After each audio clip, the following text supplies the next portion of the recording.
Hello class, a very pleasant morning to all of you. Today, I Richa Parekh from St. Thomas High School Mahua am here to further provide a revision lecture of English grammar for the students of class 6th. My dear students, today we are going to have the revision of unit number 15, that is future tense. Before starting the revision, I would request all the students to write their name and roll number in a proper manner during your unit test exams.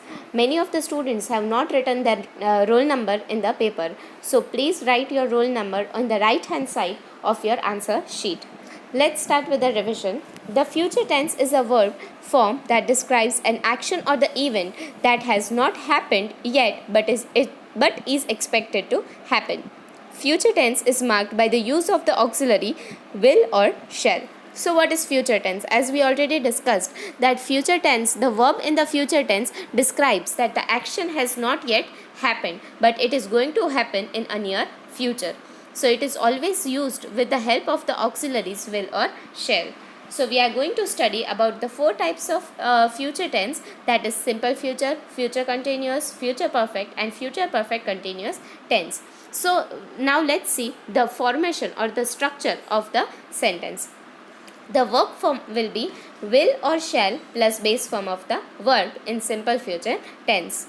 I will dance at the party tomorrow. We shall send you the letter tomorrow. So these are the examples that how in simple future tense we will use will or shall plus the base form of the verb. The second one is future continuous tense. Will or shall plus be plus ing form of the verb.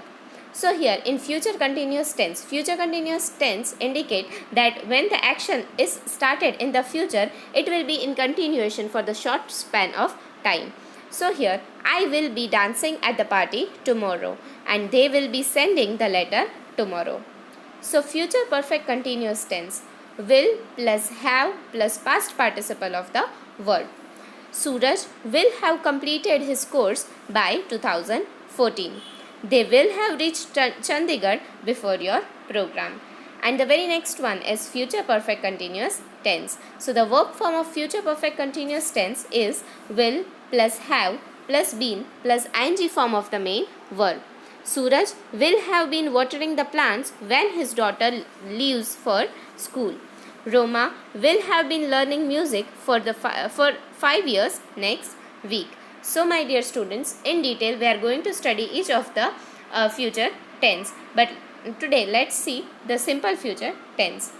In modern English grammar does not consider future as a tense. This is because auxiliary will is most commonly used to indicate future and the verb itself does not change in any ways as in present and past tense. So we know that how in present or past tense the verb changes its form, but in future tense the base form of the verb remains same and hence it does not change, and will is always used with the verb in order to make the sentence future. So the modern English grammar does not consider future tense as a tense.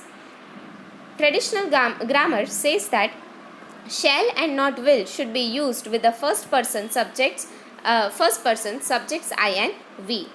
But this rule is rarely obeyed today and will is accepted with many subjects. Shall is now used only in a formal writing. So here the use of will and shall is given. In traditional grammar with the subjects like I and we, shall was always used as an auxiliary, but nowadays as a part of exception, will is most commonly used and shall is only used in the formal writing. So let's see simple future tense. We make the use of simple future tense using the modal auxiliary will. The structure of simple future is subject plus will plus base form of the main verb. So here the example is given. Suresh will close the window. I will join you tomorrow. And here apostrophe double L is used in order to indicate will. It is a contradicted form of will. So I apostrophe double L, that is I will, she will, they will and it will. In order to make the simple future tense negative, we will always add not with will instead of won't. Suresh will not come today. So here will not is indicated as won't and I will not join you tomorrow. So in that case, if we are not writing will not, we can write won't, W-O-N-T, won't. To make questions in simple future tense, we will put will before the subject. So in order to make the question sentence, will Suresh come today? Will you join us tomorrow?